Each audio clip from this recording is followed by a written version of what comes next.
Selama kita belajar, baik di sekolah maupun di luar sekolah, tentu kita perlu yang namanya evaluasi. Salah satunya adalah evaluasi pembelajaran. By the way, teman-teman tahu nggak apa itu pengertian dari evaluasi pembelajaran? Menurut Kamus Besar Bahasa Indonesia, evaluasi berarti penilaian, sedangkan evaluasi pembelajaran adalah proses untuk menentukan nilai belajar dalam pembelajaran yang dilaksanakan dengan melalui kegiatan penilaian maupun pengukuran hasil belajar. Tentunya, seorang guru mempunyai tujuan tersendiri mengapa ia melakukan evaluasi pembelajaran. Nah, tujuan seorang guru melakukan evaluasi pembelajaran itu ada dua, teman-teman. Ada tujuan umum dan juga tujuan khusus. Untuk tujuan umum, evaluasi pembelajaran bertujuan untuk menghimpun bahan-bahan keterangan yang akan dijadikan sebagai bukti mengenai taraf perkembangan atau taraf kemajuan yang dialami oleh para peserta didik. Sedangkan tujuan khusus evaluasi pembelajaran ada banyak, teman-teman. Yang pertama, untuk merangsang kegiatan peserta didik dalam menempuh program pendidikan. Yang kedua, untuk mencari dan menemukan faktor penyebab keberhasilan dan ketidakberhasilan peserta didik dalam mengikuti program pendidikan. Yang ketiga, untuk mengetahui kemajuan hasil belajar peserta didik. Yang keempat, mengetahui potensi yang dimiliki siswa. Dan yang kelima, mengetahui hasil belajar siswa. Yang keenam, mengadakan seleksi, dan lain sebagainya. Bentuk-bentuk evaluasi pembelajaran. Evaluasi ini digunakan untuk mengetahui sejauh mana siswa memahami materi yang telah diberikan oleh guru pada saat pembelajaran. Nah, evaluasi yang dapat digunakan untuk mengukur keberhasilan proses pembelajaran yaitu yang pertama, evaluasi formatif. Evaluasi ini digunakan untuk mengukur keberhasilan proses KBM yang diberikan oleh guru guna untuk memperoleh umpan balik dari upaya pengajaran yang dilakukan oleh guru. Tujuan dari evaluasi formatif yaitu sebagai dasar untuk memperbaiki produktivitas belajar mengajar. Nah, contoh dari evaluasi ini seperti ulangan harian yang dilakukan pada setiap bab yang telah dibahas. Evaluasi yang kedua adalah evaluasi sumatif. Evaluasi ini digunakan untuk mengetahui keberhasilan belajar murid setelah mengikuti program pembelajaran. Tujuan dari evaluasi sumatif ini sendiri adalah untuk menentukan hasil yang dicapai peserta didik pada setiap akhir program pengajaran. Contoh dari evaluasi ini yaitu tes akhir semester dan tes catur wulan. Evaluasi yang ketiga atau evaluasi yang terakhir adalah evaluasi diagnostik. Evaluasi ini adalah evaluasi yang mempunyai penekanan khusus pada penyembuhan kesulitan belajar siswa yang tidak terpecahkan. Tujuan dari evaluasi diagnostik adalah untuk mengetahui kelemahan-kelemahan siswa dalam mempelajari materi yang sedang dipelajari. Macam-macam instrumen pembelajaran. Di sini yang pertama evaluasi tes. Jadi evaluasi tes ini dibagi beberapa bagian ya. Yang pertama tes seleksi, sering dikenal dengan istilah ujian ringan atau ujian masuk.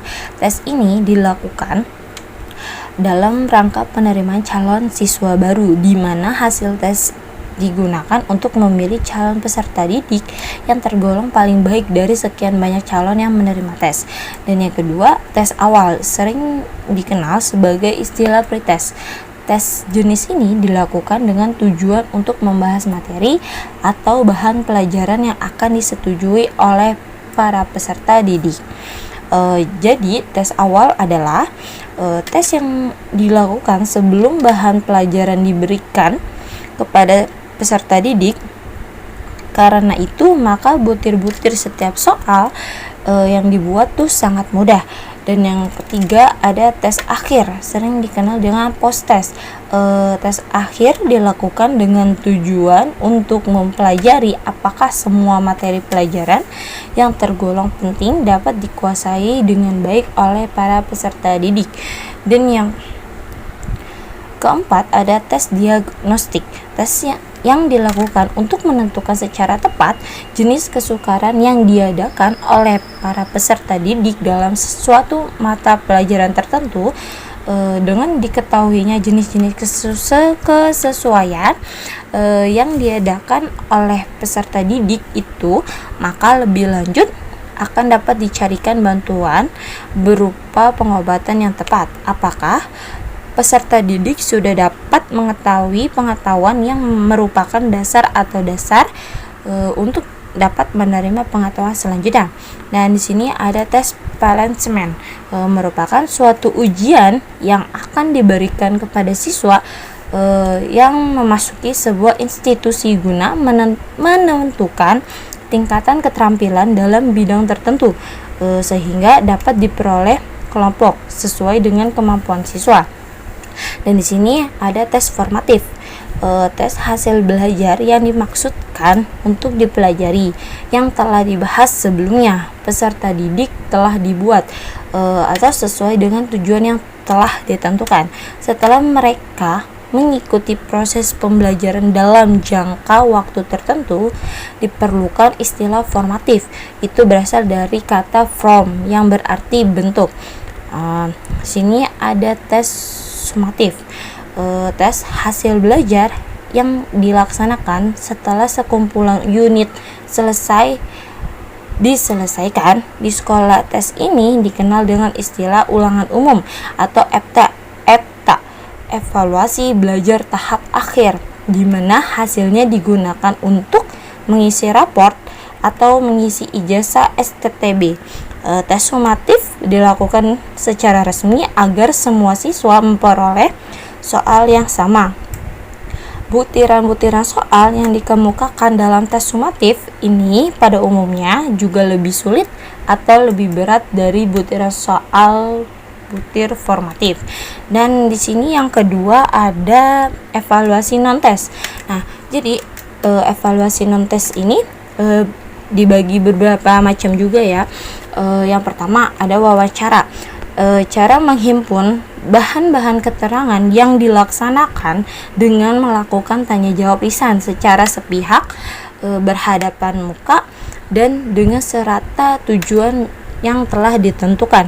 Dan selanjutnya ada pengamatan, cara penghimpun bahan keterangan atau data yang dilakukan dengan mengadakan pengamatan dan pencatatan secara sistematis terhadap fenomena yang sedang dijadikan sasaran pengamatan. Dan selanjutnya ada angket, alat pengumpulan data secara tertulis yang berisi daftar pertanyaan atau pernyataan yang disusun secara khusus dan digunakan untuk menggali dan menghimpun keterangan dan atau informasi sebagai dibutuhkan dan cocok untuk dianalisis.